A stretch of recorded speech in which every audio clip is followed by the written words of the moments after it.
हाँ जी, तो राम राम जी सर। और क्यों, उम्मीद करूं बढ़िया होगा। तो अपना टॉपिक चलना लग रहा है रेगुलर, रवि सर की क्लास थाने मिलने लग रही है। और उम्मीद करूं सारा को पटवारी को एग्जाम बढ़िया होगा को, क्योंकि लगभग जगह बच्चा एग्जाम देने लग रहा है उसे भी आगे भी क्लास देख सका है, क्योंकि 12 बजे एग्जाम है। और जगह सेकंड शिफ्ट में एग्जाम है बंग वास्ते। All the best. तो अपना लगभग टॉपिक हो चुके हैं। एक बार मैं थोड़ा सा टॉपिक रिवाइज कर दूं थाने, किसे किसे अपना टॉपिक हो चुका है। ठीक है, तो अपन चेक कर लें अपना किसे किसे टॉपिक हो चुके हैं। देखो अपना एक बार थोड़ा सा आइडिया लगाओ मोटो मोटो, तो जिक्का जिक्का बच्चा मेरी क्लास ना देखने लग रहा है सारा सारा कॉपी पेन लेके नोट डाउन कर लो, और आप जिक्की चीज की भी तैयारी करो। बिना देख लो भी ये टॉपिक रह चुका है। तो आप देखा तो आप मापन हो गया नहीं, बिल्कुल हो गया जी। द्रव्य की अवस्थाएं हो गया, बिल्कुल हो गया। और साइंस को इंट्रोडक्शन हो गया, बिल्कुल हो गया जी। शाखाएं होगी विज्ञान की, जीव विज्ञान की, बिल्कुल हो गया। फिर देखो जाए तो आपको कोशिका हो गया, कोशिका विभाजन हो गया। और फिर देखो जाए तो भौतिक रासायनिक परिवर्तन हो गया।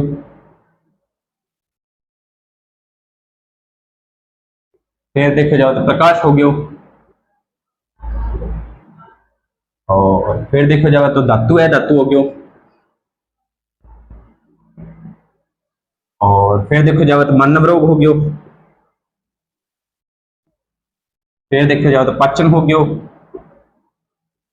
श्वसन हो गया, परिसंचरण हो गया,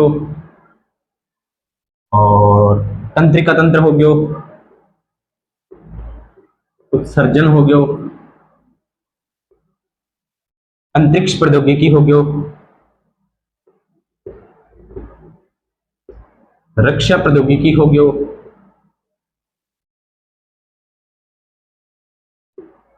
प्राकृतिक आपदा प्रबंधन हो गया,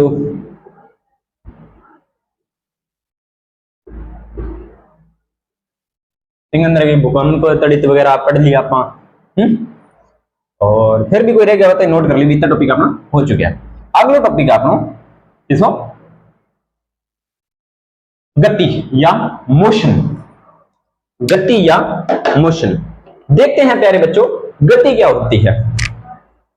गति, तो पहली बात आप ये जान लीजिए गति सजीव और निर्जीव दोनों में पाई जाती है।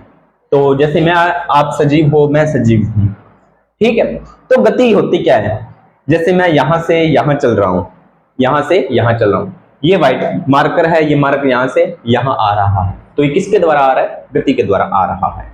ठीक है। दूसरी चीज, जैसे आप एग्जाम देने जाते हो लगभग, क्योंकि घर से बाहर निकलने का मौका कहां मिलता है, जब अपने एग्जाम देने जाते हैं।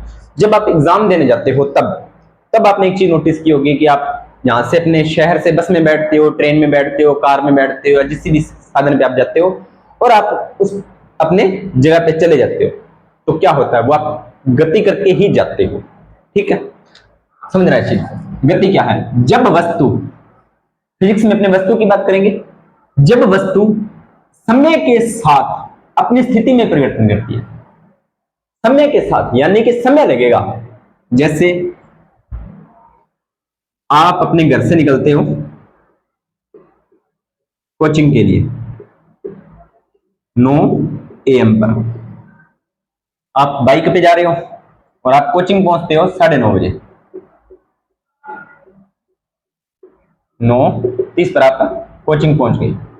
और ये एरिया मान लीजिए आपका 20 किलोमीटर है, मान लीजिए 20 किलोमीटर कितना है, यहां से यहां तक पहुंचने का एरिया कितना है आपका 20 किलोमीटर है, और आपको टाइम कितना लग रहा है 30 मिनट। ठीक है, तो यहां से यहां पहुंचने में आपको समय तो लगा है, ये रहा। ठीक है, समय के साथ समय तो लगा है। स्थिति में परिवर्तन, यानी कि पहले आप घर पे थे 9 बजे और 9:30 बजे आप कोचिंग पहुंच गए, यानी कि आपकी जो प्रारंभिक स्थिति, ये आपकी कौन सी स्थिति थी, प्रारंभिक स्थिति, और ये आपकी कौन सी थी, अंतिम स्थिति। तो स्थिति में क्या हुआ, स्थिति में हुआ आपकी परिवर्तन, स्थिति में परिवर्तन। ये क्या हो गया बेटा जी, ये हो गया जी आपका गति। ठीक है, ये क्या हो गया आपका, गति हो गया। फिर एक चीज और समझाते हैं आपको, इससे पहले गति कितने प्रकार की होती है, ठीक है। गति, गति समझ में आ गया आपको, स्थिति में परिवर्तन है। तो पहले अपने बात कर लेते हैं रेखीय गति की। कौन सी गति, रेखीय गति। रेखीय गति या इसको सरल रेखीय गति भी कहते हैं। कौन सी गति, सरल रेखीय गति। गति कह सकते हैं, सरल रेखीय गति भी इसको कह सकते हैं, ठीक है। समझना इस चीज को कैसे, यानी कि अभी सरल रेखीय गति मतलब एक सीधी रेखा में गति करना। एक सीधी रेखा में आप गति कर रहे हो, यहां से आपने चलना शुरू किया और यहां पर आप पहुंच गए, ये क्या हुआ आपकी सरल रेखीय गति। कौन सी गति हुई, सरल रेखीय गति। तो इसमें आप एक समान वेग से गति कर रहे हो, एक समान वेग, इसको समझो दोबारा फिर से, इसको समझो। सरल रेखीय का मतलब होता है सीधी रेखा में गति। एक नाम और दे देता हूं मैं, सीधी रेखा में गति। रेखा में गति। अब आपको मैं ना एक चीज समझाता हूं, एक तो गर्मी बहुत है, थोड़ा सा मैं पानी पी लेता हूं।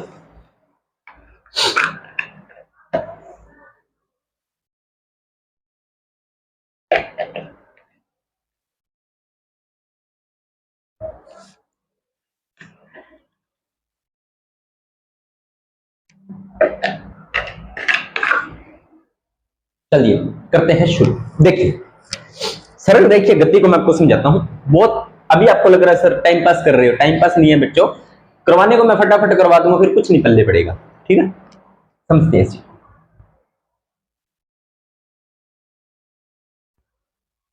कभी सूरतगढ़ से बीकानेर गए हो? मैं बताता हूं। जब सूरतगढ़ से आप बीकानेर जाते हो ना, तो ये एक स्ट्रेट लाइन है। क्या है, एक स्ट्रेट लाइन, ठीक है, बिल्कुल सीधी। तो यहाँ पर जो ट्रेन वाले लोको पायलट होते हैं वो ट्रेन को बहुत स्पीड में चलाते हैं। क्या करते हैं, ट्रेन को फुल स्पीड में चलाते हैं। चलो ट्रेन वाला एग्जांपल छोड़ दें, आपको एक चीज बताता हूं।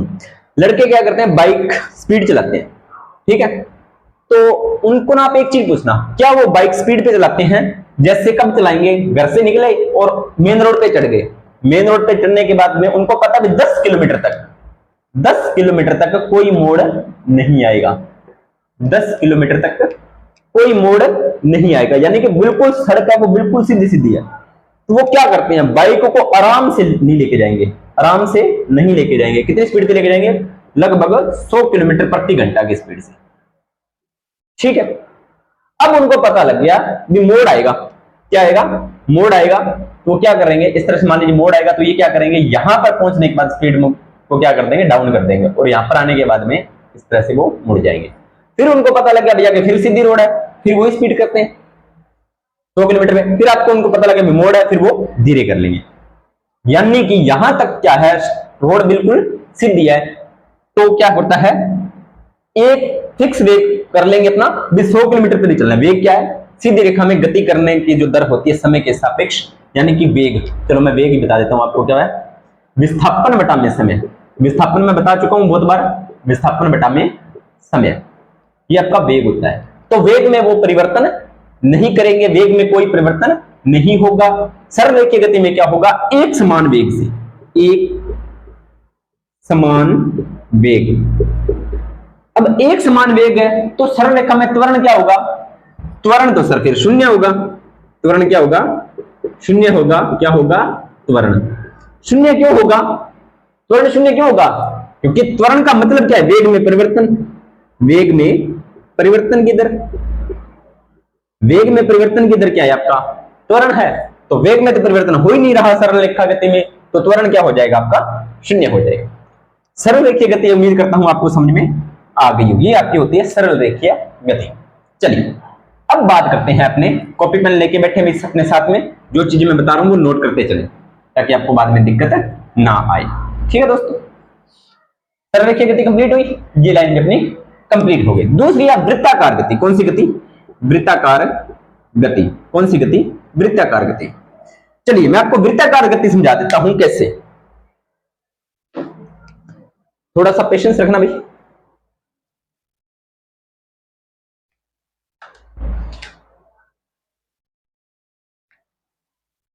ये देखो प्यारे बच्चों, क्या है सर? ये तो रिंग लाइट है। अब देखो इसको मैं आपको चीज से समझाता हूं।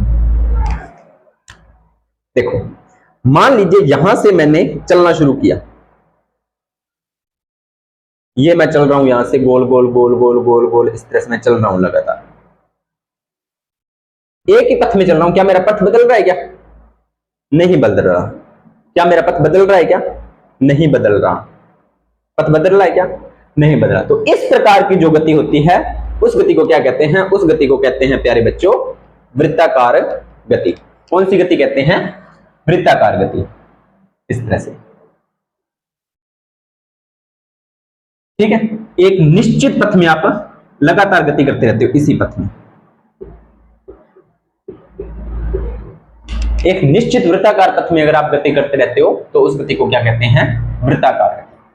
अब इसका औसत वेग, क्योंकि ये भी तो एक वेग से गति कर रहा है, हमेशा इसमें त्वरण क्या होगा? इसमें त्वरण क्या रहेगा? वृत्ताकार गति में क्या होगा? त्वरण। बताइए अपने दिमाग से। सर त्वरण तो शून्य तो नहीं होगा, बिल्कुल नहीं होगा, क्योंकि शून्य कौन सी गति में था? रेखीय गति में। तो इसमें क्या होगा? सर इसमें त्वरण लगातार बदलता रहेगा, बदलता रहता है। त्वरण क्या रहेगा? बदलता रहेगा। क्यों? क्योंकि मान लीजिए ये हमेशा ही मोड़ खा रहा है ना, सीधी रेखा में गति कर ही नहीं रहा, तो वेग में परिवर्तन, लगातार वेग में परिवर्तन होता रहेगा। लगातार वेग में परिवर्तन, लगातार वेग में परिवर्तन, ठीक है। यहां पर इसका वेग कुछ होगा, यहां पर कुछ होगा, यहां पर कुछ होगा, यहां पर कुछ होगा, यहां पर कुछ होगा, यहां पर कुछ होगा, इस तरह से इसके वेग में परिवर्तन होता रहेगा।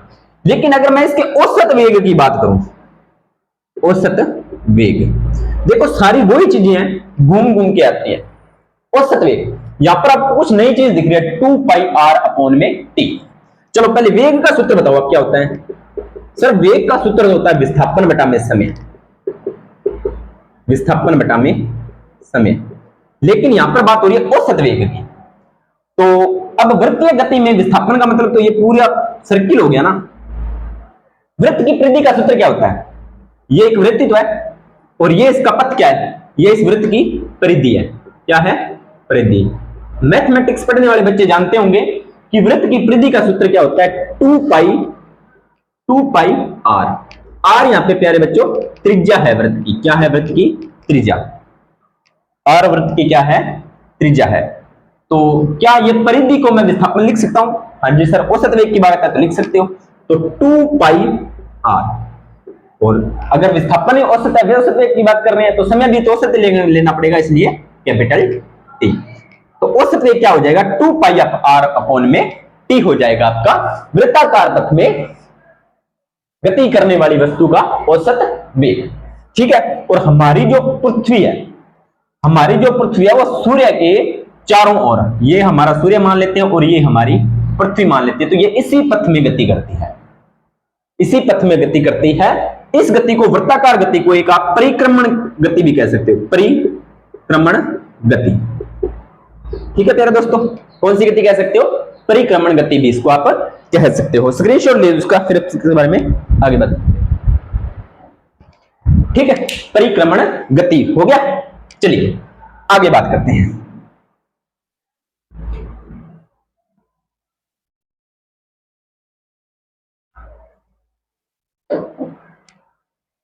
तीसरी है घूर्णन गति। कौन सी गति? घूर्णन गति।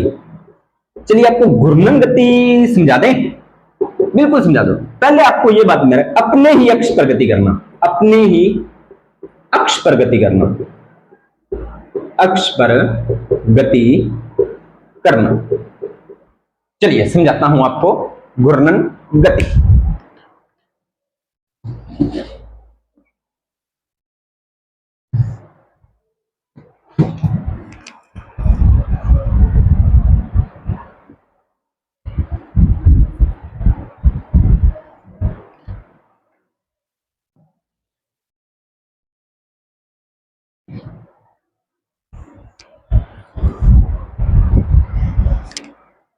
सॉरी बच्चों, अभी मुझे कुछ ऑपरेटर्स मिला नहीं आपको समझाने के लिए, लेकिन घूर्णन गति में आपको समझा देता हूं थोड़ा सा।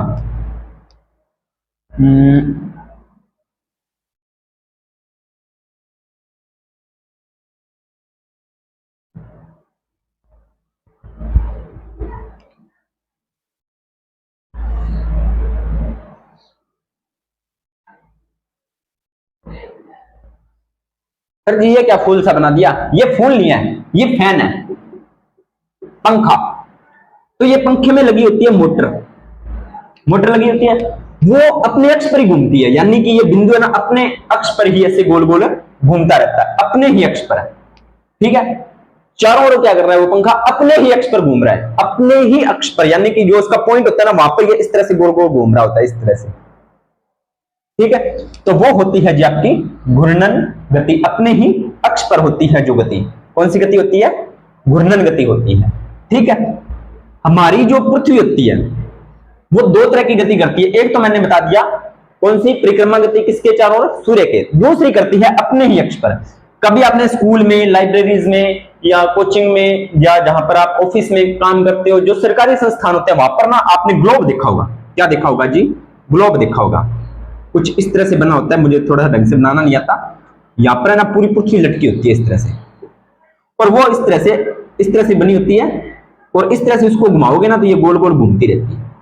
तो वो अपने अक्ष पर घूमती है, और पृथ्वी अपने अक्ष पर घूमती है। इसी की वजह से क्या बनते हैं? दिन व रात बनते हैं। ये बात आप ध्यान दे लेना, यहां से क्वेश्चन आया था एक बार। घूर्णन गति अपने ही अक्ष पर जो गति होती है उसे ही घूर्णन गति कहते हैं। ठीक है, इसमें बल नहीं लगता। इसमें घूर्णन गति में बल की जगह बला घूर्ण लगता है, बला घूर्ण। कल बताया था ना मार्कर वाला।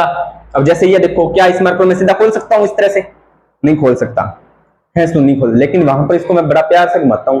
ये देखो, ये खुल गया ना, अपने अक्ष पर तो घूम रहा है, ये अपने ही अक्ष पर घूम रहा है। ये इसका अक्ष है, ध्यान से देखो, मिल गया। मैं सोच रहा था मिला नहीं। यहां से देखो, ये इसका जो ये निब्बा नीचे, ये इसका अक्ष है। इसको मैं वापस इस तरह से बंद करूं तो ये बंद नहीं होगा, खराब हो जाएगा। लेकिन वही इसको मैं बल अघूर्ण लगाता हूं, इसको गोल गोल घुमाता हूं तो ये अपने अक्ष पर ही घूमता हुआ अच्छे से बंद हो जाएगा, ना ही मुझे ज्यादा इसमें बल अघूर्ण लगाना पड़ता है। ठीक है दोस्तों, समझ में आया घूर्णन गति। अगली गति है दोलन गति। कौन सी गति? दोलन गति। घूर्णन गति समझ में आ गया, दोलन गति। दोलन गति, इसको सरल आवर्त गति भी कह देते हैं कभी कभी, सरल आवर्त गति। सरल आवर्त गति, इसको कैसे समझोगे? एक काम कीजिए, आपने पार्कों में झूले देखे होंगे ना, झूला। वो क्या करता है, जब अपने जाते हैं तो बिल्कुल स्थिर होता है यहाँ इस तरह से, लेकिन जब झूला लेते हैं तो पहले इसको पीछे लेके जाते हैं इस तरह से। ठीक है, यहां पर ले जाते हैं उसको, यहां पर लाने के बाद में छोड़ते हैं तो ये यहां आता है, और यहां से फिर यहां जाता है, और फिर यहाँ पे, फिर यहाँ पे, फिर यहाँ पे, फिर यहाँ पे, इस तरह से वो लगातार झूला है जो चलता रहता है। तो ये गति कौन सी हो जाती है? ये गति आपकी हो जाती है जी दोलन गति। क्या हो जाती है जी आपकी? दोलन गति। एक दोलन को पूरा करने में लगा समय आपका आवर्तकाल कहलाता है, टी, आवर्तकाल।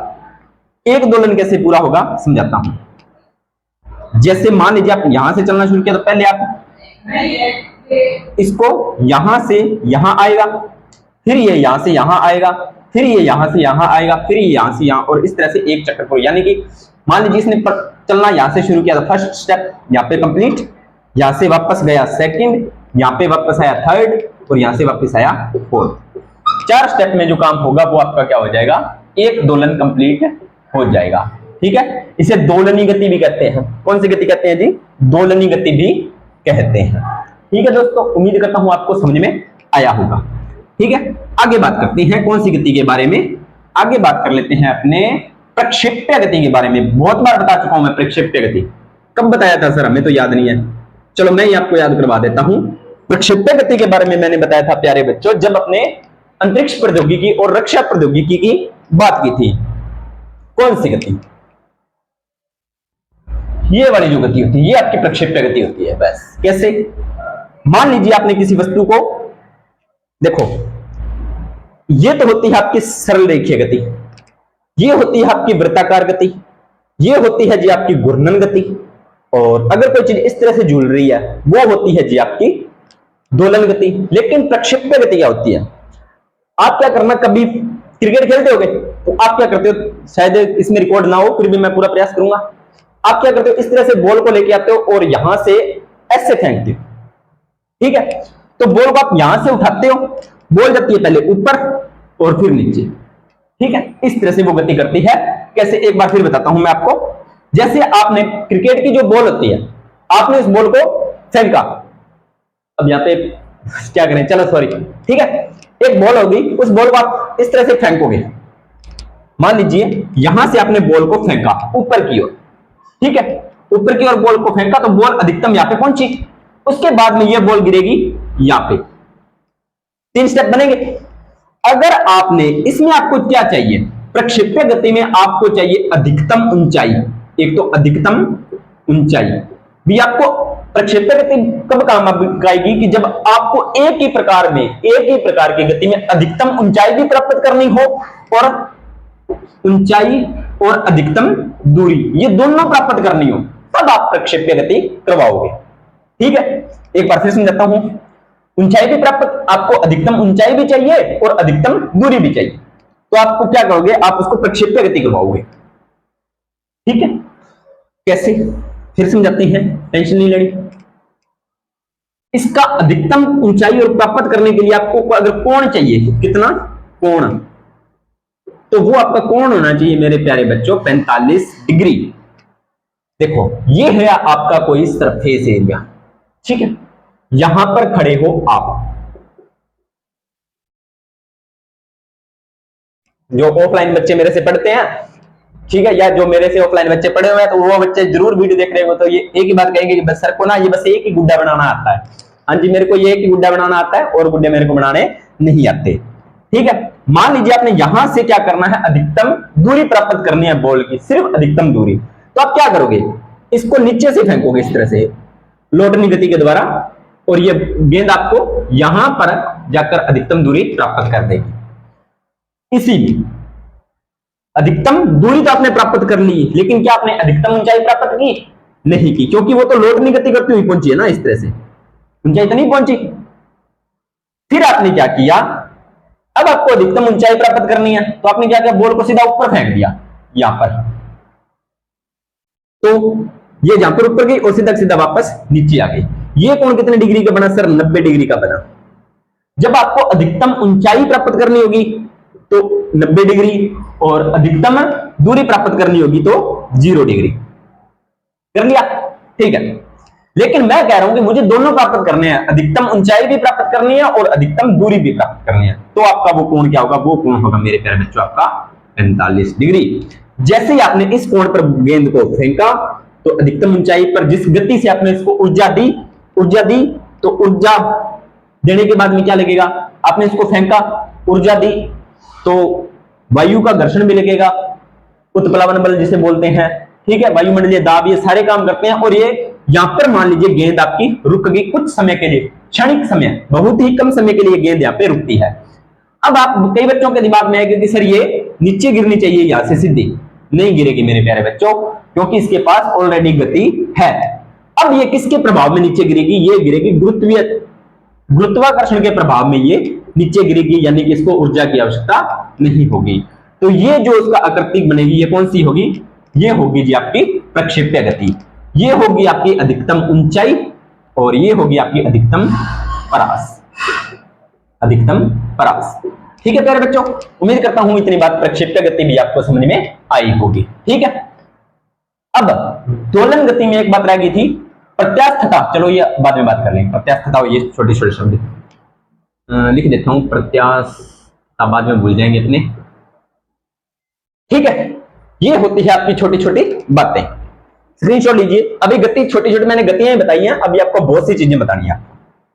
ठीक है, तो घबराना नहीं है, टेंशन नहीं लेनी है, कोई दिक्कत नहीं है, आराम से करेंगे, अपने अपने टॉपिक कंप्लीट करके ही इसको आगे चर्चा करेंगे इसके बारे में। ठीक है, चलिए अब बात करते हैं अपने ब्राउली गति क्या होती है, कौन सी गति, ब्राउली गति। तो प्यारे दोस्तों ब्राउली गति जो होती है वो द्रव व गैस के अणुओं के मध्य होने वाली गति है। कौन कौन से, एक तो द्रव के अणु और एक गैस के जो अणुओं के मध्य होने वाली गति होती है वो कौन सी होती है, वो आपकी ब्राउली गति होती है। बस इतना ही आपको इसमें ध्यान में रखना है। ठीक है, चलिए अब गति को समझाया किसने था, गति को किसने समझाया था, गति को मेरे प्यारे बच्चों समझाया था आपके कौन सा वैज्ञानिक है, बड़ा फेमस वैज्ञानिक है, सभी जानते हो उसको, कमेंट सेक्शन में नाम बताइए, सभी जानते हो ना, हाँ जी सर जानते तो हैं, चलो मैं ही बता देता हूं, एन फॉर, मेरा नाम भी एन से ही शुरू होता है, और उस वैज्ञानिक का नाम भी एन से शुरू होता है, N for Newton, Newton, Newton, ठीक है। तो नए नए टन टन न्यूटन, ठीक है, कुछ नहीं है साहब, ऐसे मजाक कर रहा हूं आपके साथ। तो इसने ना गति के 3 नियम दिए थे। क्या नियम दिए थे? इसने गति के 3 नियम दिए थे। लेकिन उससे पहले मैं आपको एक ये लाइन समझा देता हूं। रेखीय संवेग संरक्षण नियम, ये क्या है? रेखीय संवेग संरक्षण नियम ये कहता है कि जब बाह्य बल की अनुपस्थिति हो, यानी किसी वस्तु पर बाहरी बल न लगाया गया हो, किसी भी वस्तु पर, जैसे मान लीजिए ये वस्तु स्थिर है, ठीक है, इस पर बाह्य बल नहीं लगाया गया हो, तो निकाय का रेखीय संवेग, निकाय का रेखीय संवेग क्या रहेगा? हमेशा संरक्षित रहेगा। संवेग क्या होता है? संवेग होता है प्यारे बच्चों P बराबर, संवेग को P से लिखते हैं, द्रव्यमान इंटू वेग, ये आपका संवेग होता है। तो इसका रेखीय संवेग क्या होगा? संरक्षित रहेगा, नियत रहेगा, ठीक है, क्योंकि इसमें कोई परिवर्तन बाह्य बल नहीं लगाया जा रहा है। ठीक है प्यारे दोस्तों, ठीक है जी। चलिए आगे बात कर लेते हैं इसके बारे में, और मैं आपको कंसेप्ट बता दूंगा, उसके बाद में एग्जांपल बहुत है इसके, तो आप प्लीज इसके एग्जांपल जरूर देख लेना, ठीक है। फिर भी मैं एक आधा आपको, बहुत से एग्जांपल आपको मैं करवा दूंगा, ठीक है। पहला नियम है जी जड़त्व का नियम। किसका नियम? जड़त्व का नियम। इसे न्यूटन का प्रथम नियम कहते हैं। कई बार एग्जाम में सीधा पूछ लेता है न्यूटन का प्रथम नियम क्या है, कई बार एग्जाम में सीधा पूछ लेता है न्यूटन का प्रथम नियम क्या है, तो आप बोलोगे जड़त्व का नियम, ठीक है। अब जड़त्व का नियम है क्या? पहले आपको जड़त्व समझाता हूं। जड़त्व, जड़त्व क्या है, ठीक है, जड़त्व क्या है, चलिए आपको जड़त्व समझाते हैं। ये स्टैंड दिख रहा है आपको? दिख रहा है सर? टूटा हुआ है, क्या करें, टूट गया, ठीक है, और लेके आएंगे। अब जड़त्व समझाते हैं, ध्यान से समझना इस चीज को। ये कोई पदार्थ है? बिल्कुल है सर। जड़त्व होता है किसी पदार्थ का वह गुण, किसी पदार्थ का वह गुण जो अपनी अवस्था परिवर्तन का विरोध करता है, अवस्था परिवर्तन का विरोध, बस ये आपका क्या है? जड़त्व है। यानी कि जड़त्व क्या कहता है कि ये वस्तु है ना, तो ये क्या चाहती है कि मैं अगर यही हूं तो मैं यही रहूंगी, या मैं ये स्टैंड ये सोच रहा है कि मैं ना यहां हूं तो यही रहूंगा, अगर मैं स्टैंड को यहां से 100 साल तक नहीं हिलाऊं तो ये यही का यही रहेगा, नहीं हिलेगा। तो इसके हिलाने के लिए मुझे क्या करना पड़ेगा? बल लगाना पड़ेगा। क्या करना पड़ेगा? बल लगाना पड़ेगा, बाह्य बल कार्य करना, बाह्य बल से इस पर कार्य करना पड़ेगा, जिससे कि ये साइड हट गया। ये अपने आप तो नहीं हटा ना, अपने आप तो नहीं हटा, मैंने इसको हटाया है। तो ये इसका क्या है? ये किस हर पदार्थ का जड़त्वीय का गुण होता है, और यही न्यूटन का पहला नियम है। क्या है?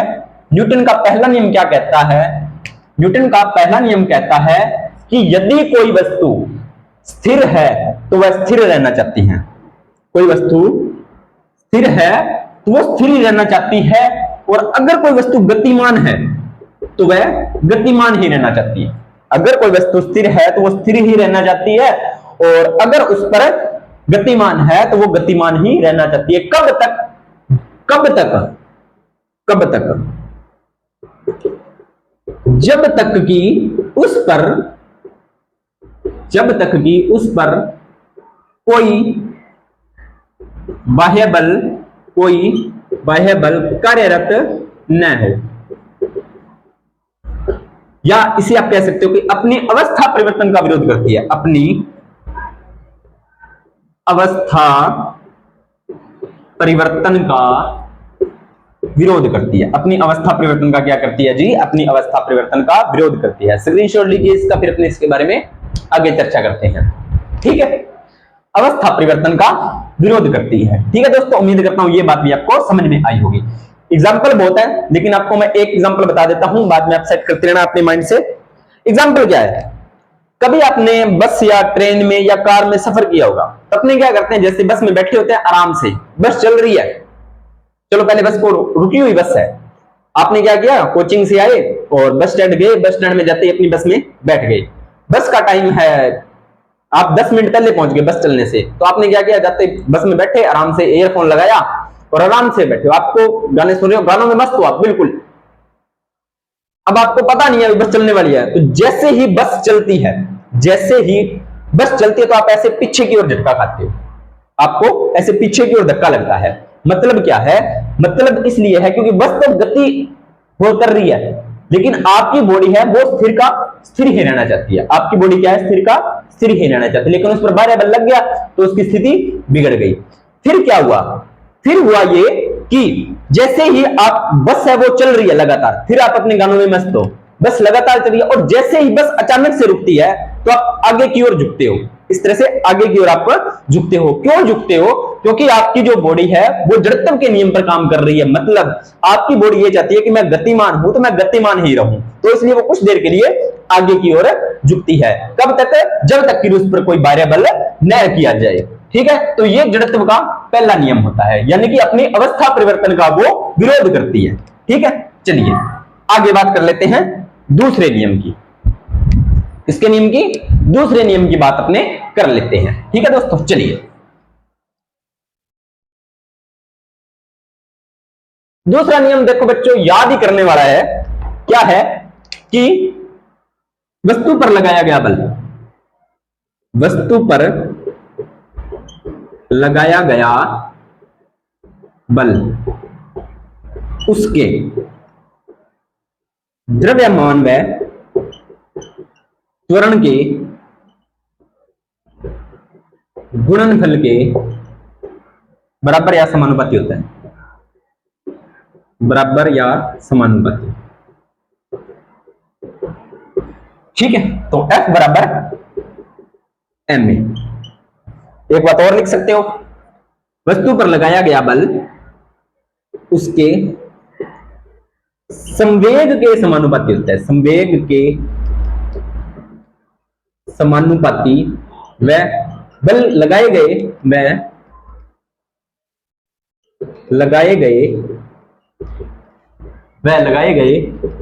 बल की दिशा में होता है, लगाए गए बल की दिशा में होता है। ठीक है, तो पहला नियम तो ये हो गया, पहली बात तो ये होगी, और दूसरी बात ये। ठीक है, अब समझते हैं इसको एक बार फिर से। संवेग क्या होता है, पीवी बराबर, तो F बराबर m ए, m द्रव्यमान, a त्वरण, द्रव्यमान और a आपका हो गया त्वरण। अब अगर देखा जाए तो त्वरण को मैं वेग में परिवर्तन की दर लिख सकता हूं, बिल्कुल लिख सकते हैं सर। तो m बराबर, तो क्या इस a को, a का मान मैं यहां पर रख सकता हूं, बिल्कुल रख सकते हैं सर। तो F बराबर m v बटा में t, यही हो गया। तो m v आपका क्या हो गया, p हो गया। तो F बराबर p बटा में t, p बटा में t, ये भी आप लिख सकते हो। अब देखो इसका संवेग का मतलब क्या, संवेग समानुपाती होता है। अब आपको एक चीज समझाता हूं, इसमें ना दो एग्जांपल है आपको, इसमें आप ये तीनों नाम याद रख लेना, और जहां से क्वेश्चन आता है वो एक फिक्स क्वेश्चन है। इसका क्या है वो मैं बता देता हूं कि आप सभी बच्चों ने क्रिकेट खेला होगा, बहुत गर्मी है बच्चों, पानी पी लेते हैं, आप भी पानी वगैरह पी लो।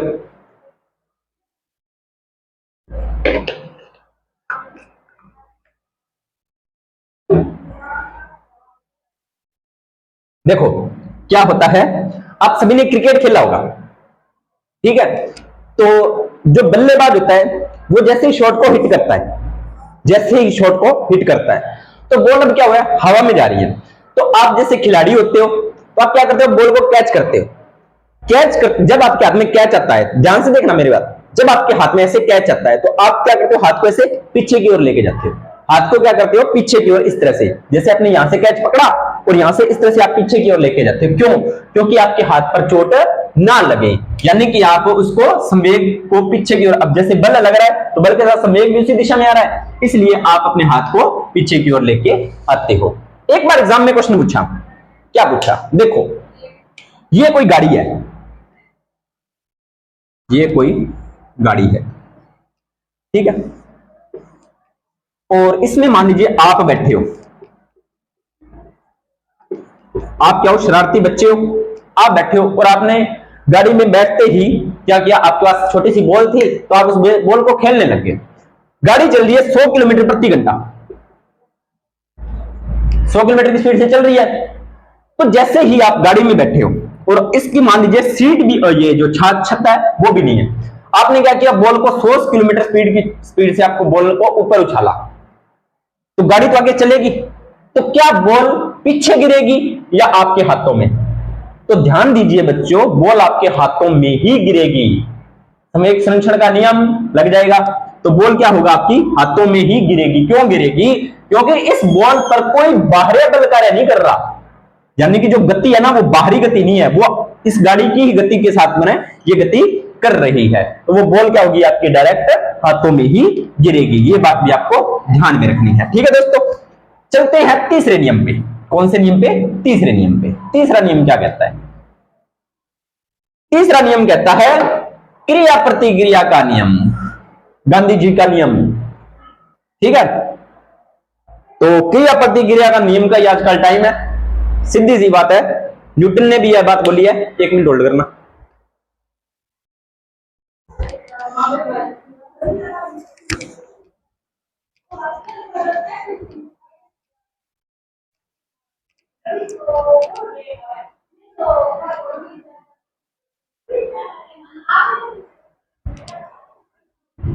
चलिए देखो प्यारे बच्चों, आजकल का टाइम ही ऐसा है, क्रिया प्रतिक्रिया का नियम। क्योंकि हम तो अब साइंस पढ़ने लगे हैं, या मैं आपको अब साइंस पढ़ाने लगा हूं। न्यूटन जी ने तो बहुत पहले कह दिया था कि जब आपके सामने कोई क्रिया करे तो उसके साथ के साथ प्रक्रिया दे दो, प्रतिक्रिया उसको साथ के साथ ही दे दो। क्या कहा था कि जब आपको सामने कोई क्रिया करे तो आप सामने के सामने साथ के साथ ही प्रतिक्रिया दे दो, बस तभी संतुलन बना रहेगा। अगर ऐसा नहीं करोगे तो संतुलन बिगड़ जाएगा। समझ रहे मेरी बात को? अगर कोई क्रिया करे, अगर कोई प्यार से बोले तो प्यार से बोलो, अगर कोई हार्डली बोलता है तो हार्डली बोलो, सीधी सी बात है। दरवाजे की कुंडी दोनों तरफ होती है। ठीक है, तो यही नियम है क्रिया प्रतिक्रिया का नियम। कैसे? कि जब कोई वस्तु, आप किसी वस्तु पर बाहरी बल लगाते हो, ठीक है, तो वो भी आपको सामने से प्रतिक्रिया देती है।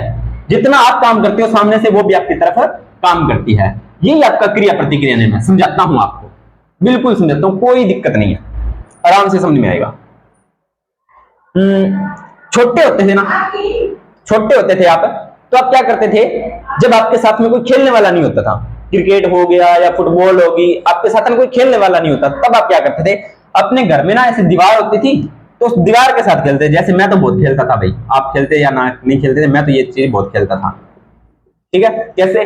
जैसे बॉल मेरे हाथ में होती थी, मैं यहां से बॉल को यहां फेंकता, बॉल वापस आती, मैं कैच कर लेता, फिर फेंकता, फिर बॉल को कैच कर लेता, फिर फेंकता। इस तरह से मैं इस बॉल के साथ खेलता रहता। मतलब जैसे ही मैंने बॉल को दीवार पे फेंका, मैंने क्या की, बॉल पर दीवार पर क्रिया की, तो सामने से क्या होगा, सामने से मुझे प्रतिक्रिया मिल गई, साथ के साथ बॉल मेरे पास वापस आ गई। यानी कि जितना कार्य मैंने दीवार पर किया, दीवार ने भी साथ के साथ उतना कार्य मुझे वापस लौटा दिया। यही क्रिया प्रतिक्रिया का नियम है।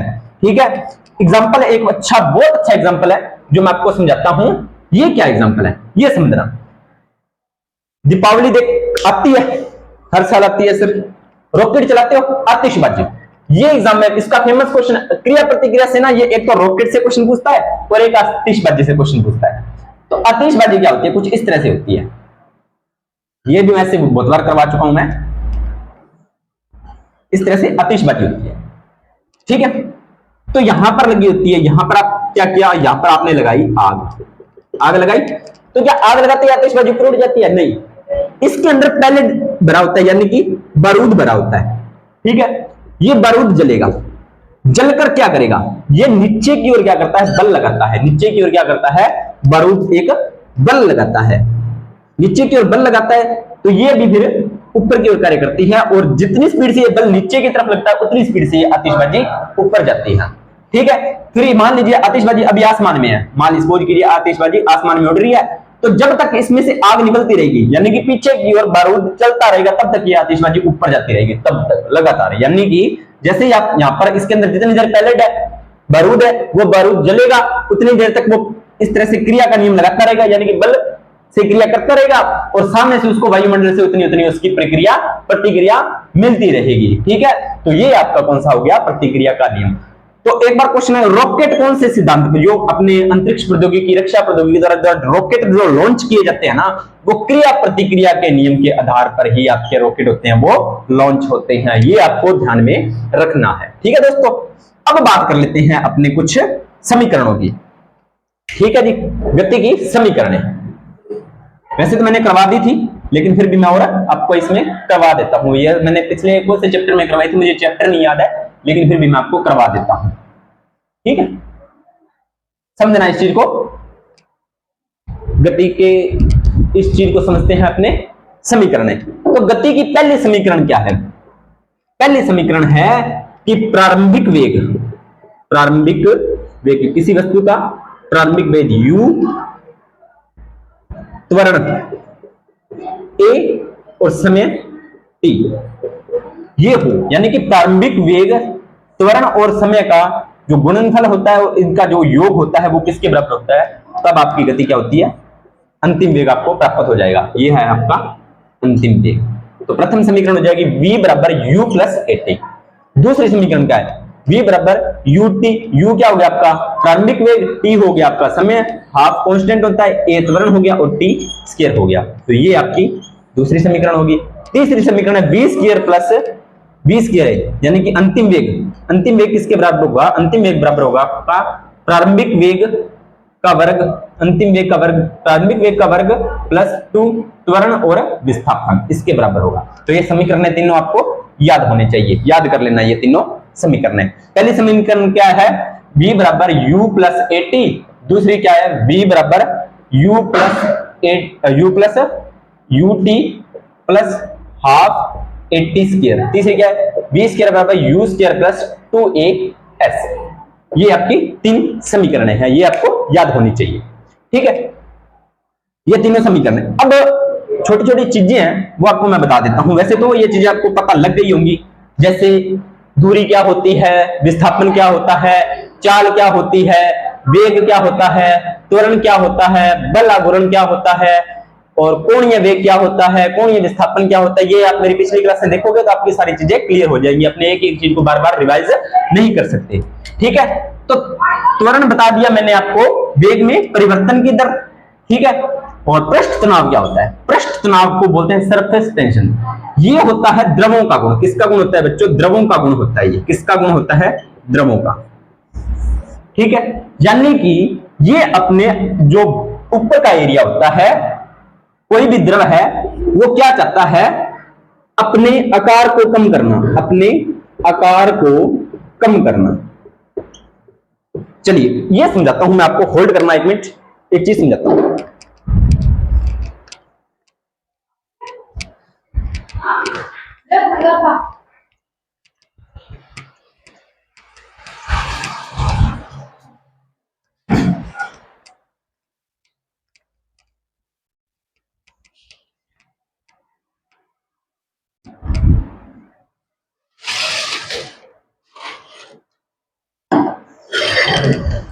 चलिए 2 मिनट में कैमरा घुमाता हूं तो आपको सरफेस टेंशन समझाना पड़ेगा।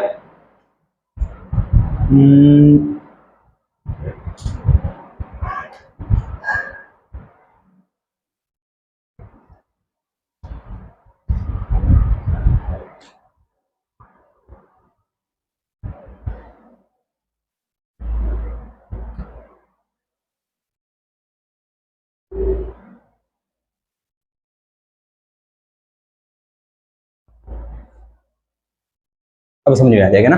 चलिए समझाते हैं। देखिए सरफेस टेंशन द्रवों का गुण है। ये गिलास में मैं डाल रहा हूं पानी। अब एक चीज नोटिस करना, यहां से मैं ध्यान से देखना प्यारे बच्चों, मैं पानी गिराऊंगा तो ये पानी की बूंद है ना, वो गोल होके गिरेगी। ये देखो गोल गिर रही है। तो ये क्यों गिर रही है, ये इसलिए गिर रही है प्यारे बच्चों, क्योंकि जो द्रवों का गुण होता है वो क्या चाहता है कि मैं अपने आकार को क्या करूं, कम करूं। तो सबसे छोटी करते अपने गोल बना सकते हैं, तो वो अपने जो पृष्ठ है, यानी कि जो द्रवों की बाहर की जो परत है, वो अपने एरिया को कम करने का प्रयास करती है। पृष्ठ तनाव, यानी कि पृष्ठ का मतलब बाहरी एरिया, तनाव का मतलब होता है तनाव होना, यानी कि सरफेस टेंशन तनाव, समझ रहे हो। अब इसमें आपको चीज समझाता हूं। इस गिलास को मैं पूरा भरता हूं, ठीक है। अभी आप देखो दिखाई नहीं दे रहा होगा, लेकिन अभी आप जैसे मैं इस पर और पानी डालता हूं तो इसकी जो आकृति होगी ना वो परवलयाकार हो जाएगी, एक उत्तल लेंस होता है ना उस प्रकार की उसकी आकृति होगी वो प्राप्त हो जाएगी। ये दिखाई दे रही है ना? चलो मैं एक बार फिर दिखा देता हूं आपको। ये देखिए इसकी आकृति आप ध्यान से देखिए कैसी है, परवलयाकार दिखाई दे रही होगी, बिल्कुल दिखाई दे रही है, आराम से साफ साफ दिखाई दे रही है, कोई दिक्कत नहीं है। ठीक है, तो समझ में आया पृष्ठ तनाव? बिल्कुल समझ में आया है जी, कोई दिक्कत नहीं है सर। ठीक है, चलिए आगे बात करते हैं अपने इसके बारे में।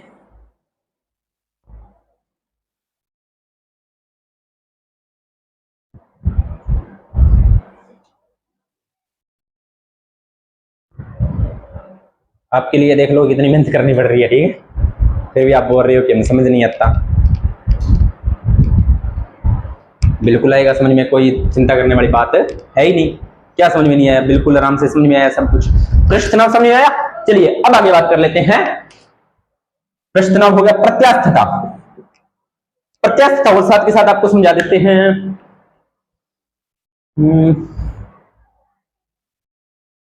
प्रत्यास्थता, प्रत्यास्थता, चलो प्रत्यास्थता के बारे में अपने जब इसकी विस्तार से चर्चा करेंगे ना तब आपको बता दूंगा प्रत्यास्थता क्या होती है। ठीक है, अब इसमें जो चीजें रहती क्या है, वैसे तो मोटी मोटी बातें मैंने आपको बता दी हैं। अब इसका आप एक बार रिवीजन करना, जो भी आपके पास बुक है, किताब है या गाइड है या आपके पास नोट्स हैं, वहां से आप इसको पढ़ना। कोई नई चीज नहीं समझ में आए तो कमेंट सेक्शन में पूछ लेना। जो जो बातें इंपॉर्टेंट थी मैंने आपको करवा दी हैं। एग्जाम्पल ज्यादा से ज्यादा आप निकालना, क्वेश्चन आप ज्यादा से ज्यादा इसके निकालना। जितने ज्यादा क्वेश्चन निकालोगे उतने ज्यादा आपको इसके कंसेप्ट आपके क्लियर होते चलेंगे। ठीक है, वैसे तो करवाने को ये गति बहुत बड़ा चैप्टर है, लेकिन जहां जहां से क्वेश्चन उठते हैं वहां से मैंने आपको इंपॉर्टेंट चीजें करवा दी हैं। ठीक है, तो उम्मीद करता हूं आपको चीजें समझ में आई होंगी। ठीक है, तो ज्यादा से ज्यादा इस क्लास को लाइक करना है, शेयर करना है, कमेंट करना है और चैनल को सब्सक्राइब करवाना है। तो आपका ये सब्सक्राइब, लाइक, कमेंट ही हमें हौसला प्रदान करता है अंदर से कि हम आपके लिए और अच्छा लेकर आए। ठीक है, तो अपने ज्यादा से ज्यादा आप क्लासों को शेयर कीजिए। हर चीज में जितना हो सकेगा आपको प्रैक्टिकली समझाऊंगा, जितना मेरे से हो सकेगा। जो चीज मुझे लगेगी आपको प्रैक्टिकली समझानी चाहिए वो मैं आपको प्रैक्टिकली ही समझाऊंगा, हर चीज। ठीक है, तो ज्यादा से ज्यादा क्लास को लाइक करना है, शेयर करना है, कमेंट करना है। मिलते हैं नेक्स्ट क्लास के अंदर, तब तक धन्यवाद।